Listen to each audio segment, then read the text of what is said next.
Global spirits current price வந்து 1320 ரூபா இருக்குது. Return on equity 10.4%. மார்க்கெட் கேபிட்டலாக 3815 ரூபா இருக்குது.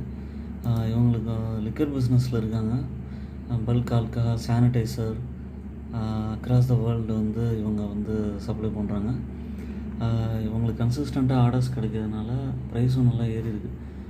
இது பார்த்திங்கன்னா 750 ரூபா. இந்த ப்ரைஸ் வந்து அப்படியே டபுள் ஆகி 1300 ரூபா போயிருக்கு. இங்கேருந்தும் இது கண்டிப்பாக ஏறும். நல்ல கரெக்ஷன்ஸ் வரும்போதெல்லாம் வாங்க. அந்த மாதிரி 900 ரூபா 1000 ரூபா கரெக்ஷன்ஸ் வரும்போதும் வாங்கி அக்யூமுலேட் பண்ணலாம். பல்க் குவான்டிட்டிஸ் வாங்காதீங்க, கொஞ்சம் கொஞ்சமாக ஆட் பண்ண பாருங்கள். இதோட குவார்ட்டர்லி சேல்ஸ் வந்து 371 கோடி ரூபாயிலேருந்து 642 கோடி ரூபா போயிருக்கு. கன்சிஸ்டண்ட்டாக ஆப்ரேட்டிங் ப்ராஃபிட்டும் மெயின்டைன் பண்ணிகிட்டு இருக்காங்க. ஓன் அனாலிசிஸ் பண்ணிவிட்டு நீங்கள் கன்சிடர் பண்ணலாம். ப்ரைஸை பற்றி யோசிக்காதீங்க. முடிஞ்ச குவான்டிட்டிஸ் 2 குவான்டிட்டி 3 குவான்டிட்டி வாங்கலாம். என்னோடய சேனலை சப்ஸ்கிரைப் பண்ணுங்கள். எல்லா வீடியோஸும் பாருங்கள், லைக் பண்ணுங்கள். தேங்க்ஸ்.